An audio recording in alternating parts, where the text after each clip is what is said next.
أعوذ بالله من الشيطان الرجيم. بسم الله الرحمن الرحيم. الرحمن علم القرآن خلق الإنسان علمه البيان. الشمس والقمر بحسبان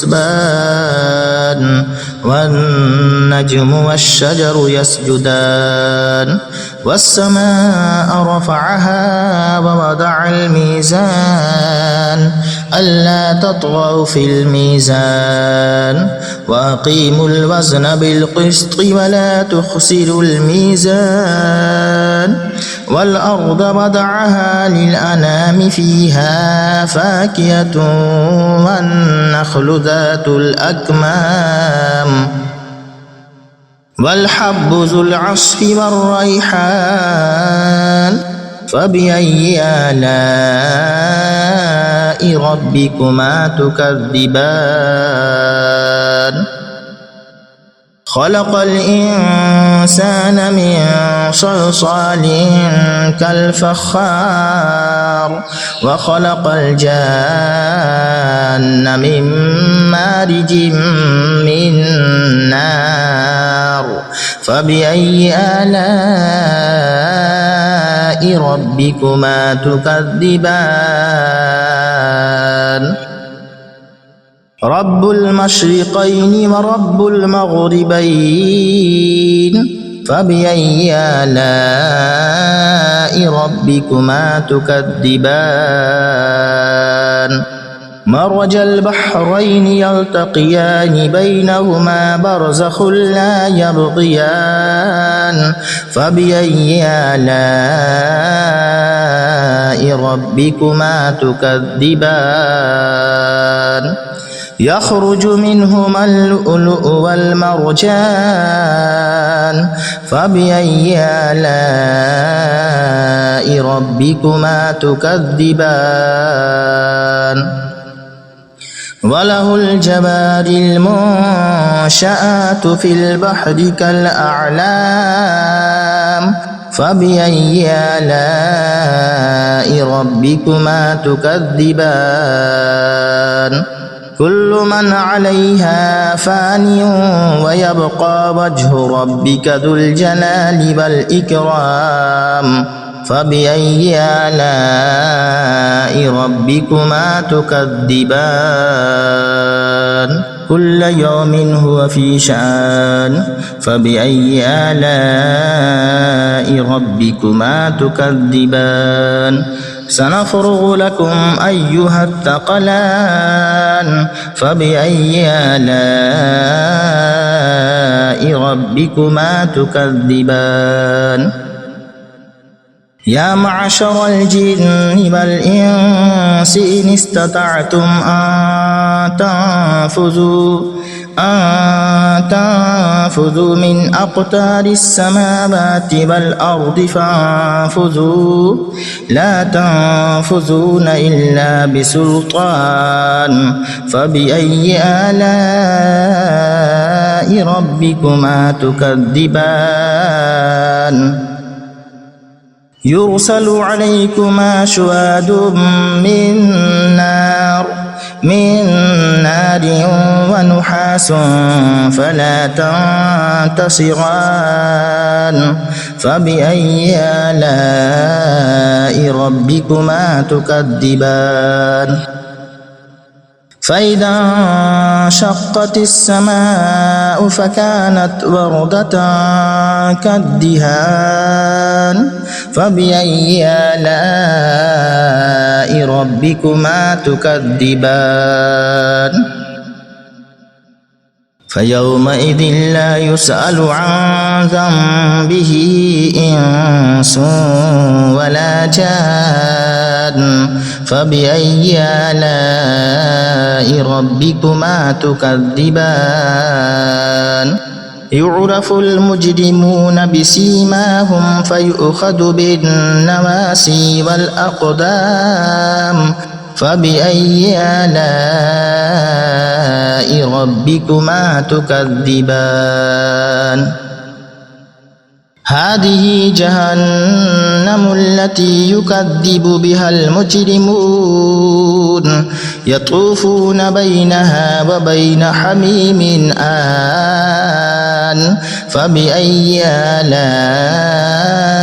ربكما تكذبان ولمن خاف مقام ربه جنتان فبأي آلاء ربكما تكذبان ذواتا أفنان فبأي آلاء ربكما تكذبان فيهما عينان تجريان فبأي آلاء ربكما تكذبان فيهما من كل فاكهة زوجان فبأي آلاء ربكما تكذبان متكئين على فرش بطائنها من استبرق وجنى الجنتين دان فبأي آلاء ربكما تكذبان فيهن قاصرات الطرف لم يطمثهن إنس قبلهم ولا جان فبأي آلاء ربكما تكذبان كأنهن الياقوت والمرجان فبأي آلاء ربكما تكذبان هل جزاء الإحسان إلا الإحسان فبأي آلاء ربكما تكذبان ومن دونهما جنتان فبأي آلاء ربكما تكذبان مدهامتان فبأي آلاء ربكما تكذبان فيهما عينان نضاختان فبأي آلاء ربكما تكذبان فيهما فاكهة ونخل ورمان فبأي آلاء ربكما تكذبان فيهن خيرات حسان فبأي آلاء ربكما تكذبان حور مقصورات في الخيام فبأي آلاء ربكما تكذبان لم يطمثهن إنس قبلهم ولا جان فبأي آلاء ربكما تكذبان متكئين على رفرف خضر وأبقري حسان فبأي آلاء ربكما تكذبان تبارك اسم ربك ذي الجلال والإكرام السلام عليكم ورحمة الله وبركاته سورة مزمل قرآن मुक़द्दस के 29वें पारे में मौजूद है और यह सूरह मुबारका उबई बिन काब रदियल्लाहु ताला अन्हु फरमाते हैं कि आक़ाए करीम सल्लल्लाहु ताला अलैहि वसल्लम ने इरशाद फरमाया कि जो शख्स सूरह मुज़म्मिल की तिलावत करता है उसके दुनिया व आखिरत की تنگی سے اسے محفوظ عطا فرماتا ہے۔ نیز اس سورہ مبارک کو پڑھنے سے بہت بڑا فائدہ ملتا ہوا نظر آتا ہے۔ اس سورہ کو، سورہ مزمل کو تلاوت کرنے سے یا سننے سے، سماعت کرنے سے اس کی ہر مرادیں پوری ہوتی ہیں۔ جو شخص رات میں سونے سے پہلے سورہ مزمل کی تلاوت کرتا ہے یا سماعت کر لیتا ہے، سنتا ہے، تو اللہ تبارک و تعالی جو وہ سوچتا ہے اسے پورا فرما دیا کرتا ہے۔ اس لیے سورہ مزمل کو پڑھنا یا سننا، جو لوگ نہیں پڑھتے ہیں، جن کو پڑھنا نہیں آتا ہے، وہ حضرات اگر سماعت کریں تو یقیناً ان کو فائدہ پہنچتا ہوا نظر آئے گا، اور اللہ تبارک و تعالی جادو ٹونا سحر سے محفوظ عطا فرمائے گا۔ تو حضرات محترم سماعت کریں سورہ مزمل کو اور اپنے دل کو منور کریں۔ باللہ من الشیطان الرجیم، بسم اللہ الرحمن الرحیم، یا ایہا المزمل قم اللیل الا قلیلا نصفہ او انقص منہ قلیلا او زد علیہ ورتل القرآن ترتیلا انا سنلقی علیک قولا ثقیلا ان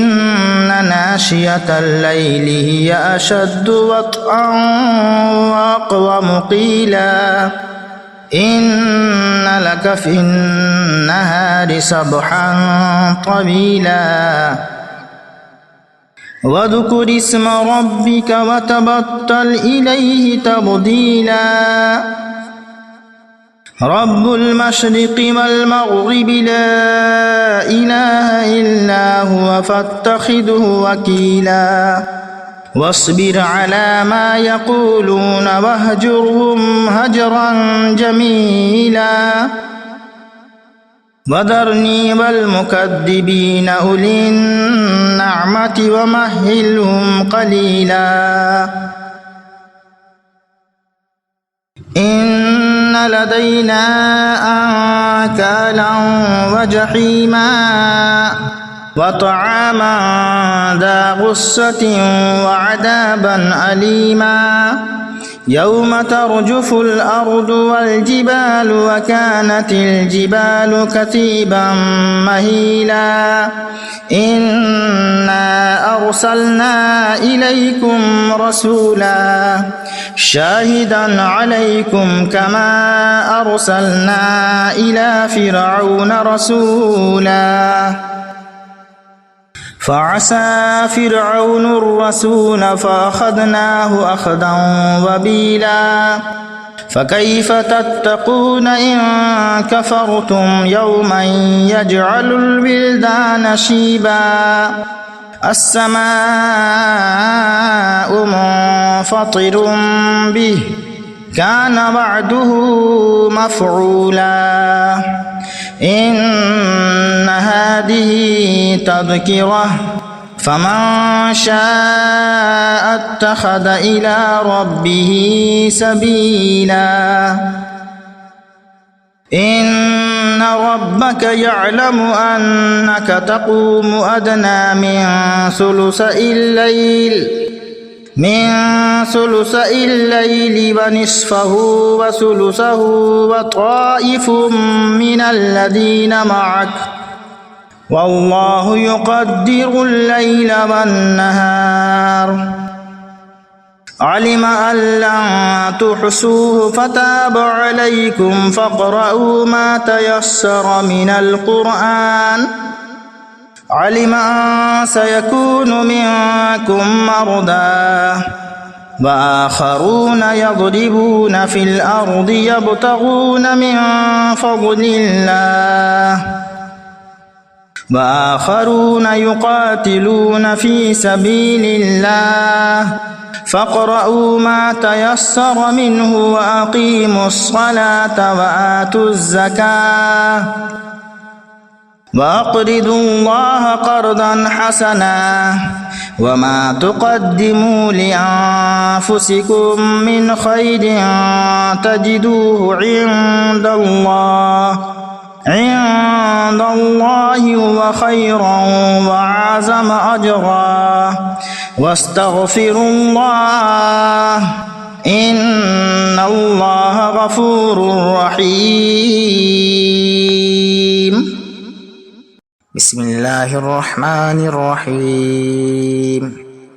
قل هو الله أحد الله الصمد لم يلد ولم يولد ولم يكن له كفوا أحد.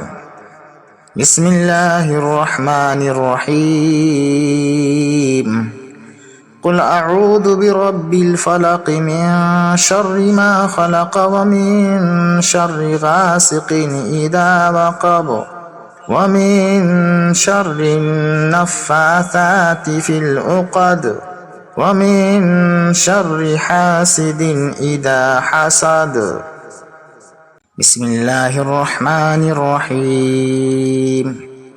قل هو الله أحد الله الصمد لم يلد ولم يولد ولم يكن له كفوا أحد. بسم الله الرحمن الرحيم.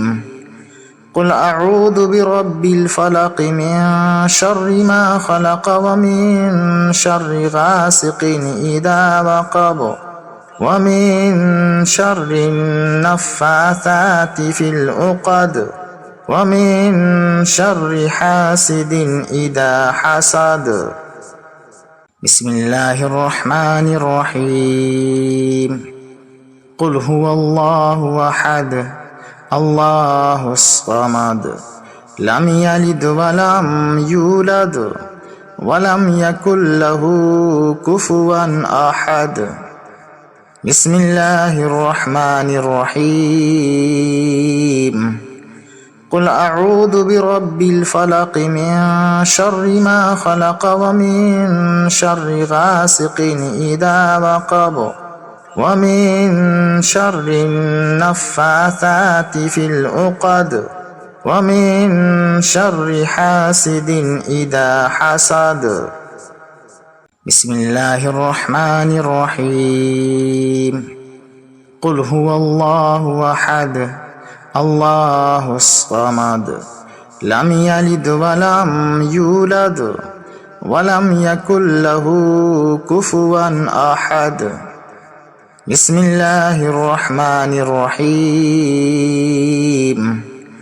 قل أعوذ برب الفلق من شر ما خلق ومن شر غاسق إذا وقب ومن شر النفاثات في العقد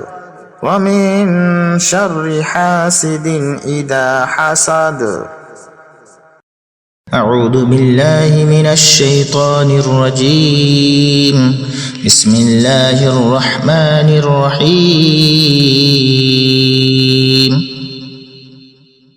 الرحمن علم القرآن خلق الإنسان علمه البيان. الشمس والقمر بحسبان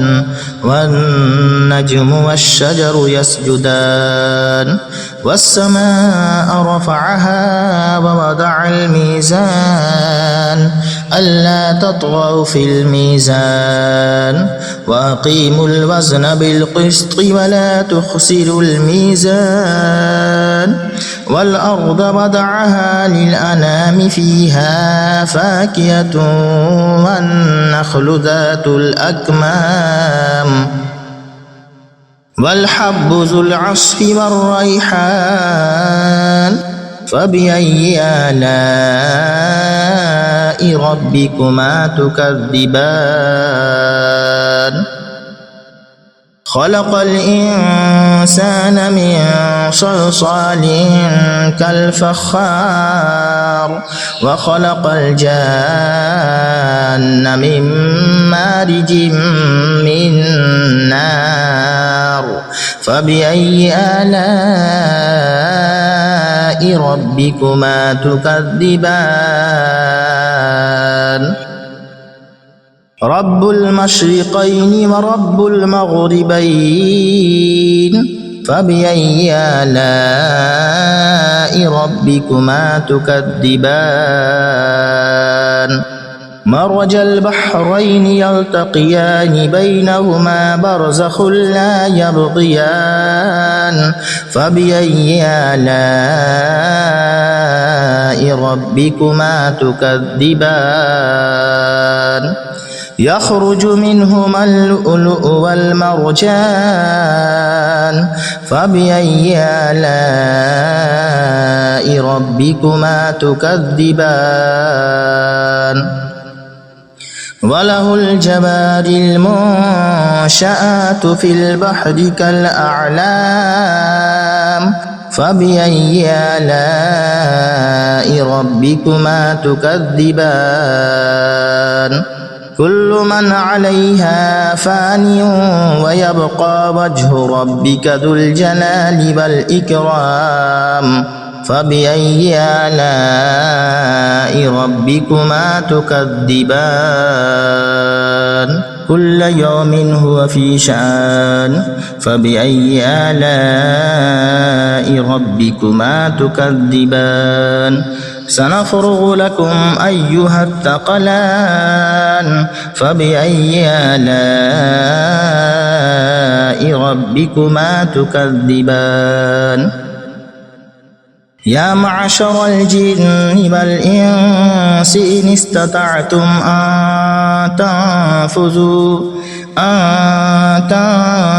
من أقطار السماوات والأرض فانفذوا لا تنفذون إلا بسلطان فبأي آلاء ربكما تكذبان يرسل عليكما شواظ من نار ونحاس فلا تنتصران فبأي آلاء ربكما تكذبان فإذا انشقت السماء فكانت وردة كالدهان فبأي آلاء ربكما تكذبان فيومئذ لا يسأل عن ذنبه إنس ولا جان فبأي آلاء ربكما تكذبان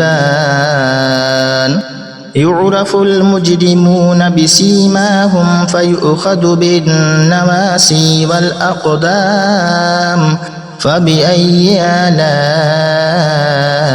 ربكما تكذبان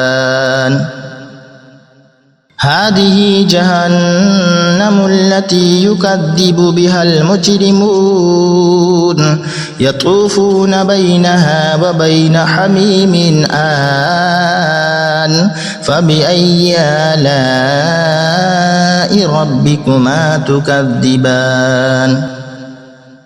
ولمن خاف مقام ربه جنتان فبأي آلاء ربكما تكذبان ذواتا أفنان فبأي آلاء ربكما تكذبان فيهما عينان تجريان فبأي آلاء ربكما تكذبان فيهما من كل فاكهة زوجان فبأي آلاء ربكما تكذبان متكئين على فرش بطائنها من استبرق وجنى الجنتين دان فبأي آلاء ربكما تكذبان فيهن قاصرات الطرف لم يطمثهن إنس قبلهم ولا جان فبأي آلاء ربكما تكذبان كأنهن الياقوت والمرجان فبأي آلاء ربكما تكذبان هل جزاء الإحسان إلا الإحسان فبأي آلاء ربكما تكذبان ومن دونهما جنتان فبأي آلاء ربكما تكذبان مدهامتان فبأي آلاء ربكما تكذبان فيهما عينان نضاختان فبأي آلاء ربكما تكذبان فيهما فاكهة ونخل ورمان فبأي آلاء ربكما تكذبان فيهن خيرات حسان فبأي آلاء ربكما تكذبان حور مقصورات في الخيام فبأي آلاء ربكما تكذبان لم يطمثهن إنس قبلهم ولا جان فبأي آلاء ربكما تكذبان متكئين على رفرف خضر وأبقري حسان فبأي آلاء ربكما تكذبان تبارك اسم ربك ذي الجلال والإكرام السلام علیکم ورحمۃ اللہ وبرکاتہ۔ سورہ مزمل قرآن مقدس کے 29ویں پارے میں موجود ہے، اور یہ سورہ مبارکہ ابی بن کعب رضی اللہ تعالی عنہ فرماتے ہیں کہ آقا کریم صلی اللہ تعالی علیہ وسلم نے ارشاد فرمایا کہ جو شخص سورہ مزمل کی تلاوت کرتا ہے اس کے دنیا و آخرت کی تنگی سے اسے محفوظ عطا فرماتا ہے۔ نیز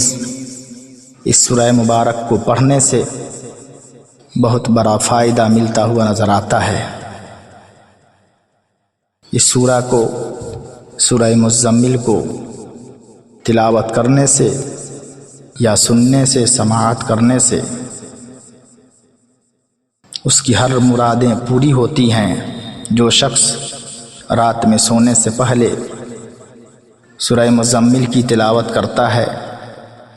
یا سماعت کر لیتا ہے، سنتا ہے، تو اللہ تبارک و تعالی جو وہ سوچتا ہے اسے پورا فرما دیا کرتا ہے۔ اس لیے سورہ مزمل کو پڑھنا یا سننا جو لوگ نہیں پڑھتے ہیں، جن کو پڑھنا نہیں آتا ہے، वो हज़रात अगर समाअत करें तो यकीनन उनको फ़ायदा पहुँचता हुआ नज़र आएगा और अल्लाह तबारक व तआला जादू टोना सिहर से महफूज अता फ़रमाएगा। तो हज़रात मोहतरम समाअत करें सूरह मुज़म्मिल को और अपने दिल को मुनव्वर करें। बिल्लाहि मिनश शैतानिर रजीम। बिस्मिल्लाहिर रहमानिर रहीम। या अय्युहल मुज़्ज़म्मिल क़ुमिल लैला इल्ला क़लीला निस्फ़हु अव इंक़ुस मिन्हु क़लीला औ ज़िद अलैहि वरत्तिलिल क़ुरआन तरतीला इन्ना सनुल्क़ी अलैका क़ौलन सक़ीला इन्ना नाशियतल लैलि हिया अशद्दु वत्अन व अक़वमु क़ीला इन्ना लका फ़िन्नहारि सबहन तवीला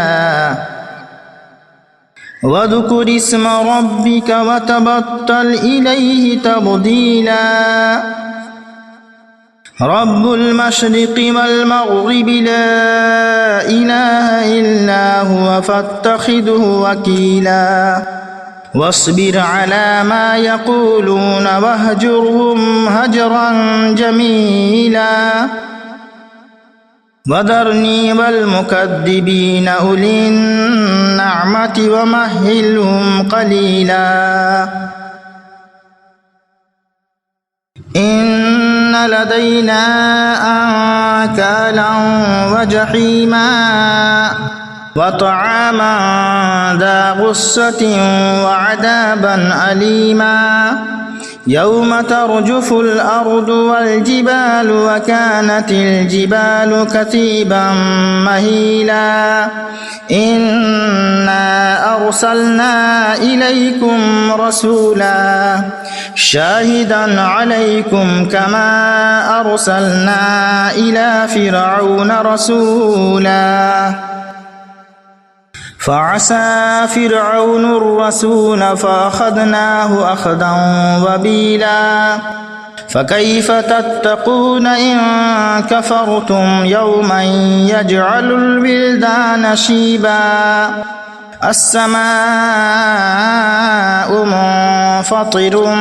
बिहि कान वअदुहु मफ़ऊला इन्न हादिही तज़किरह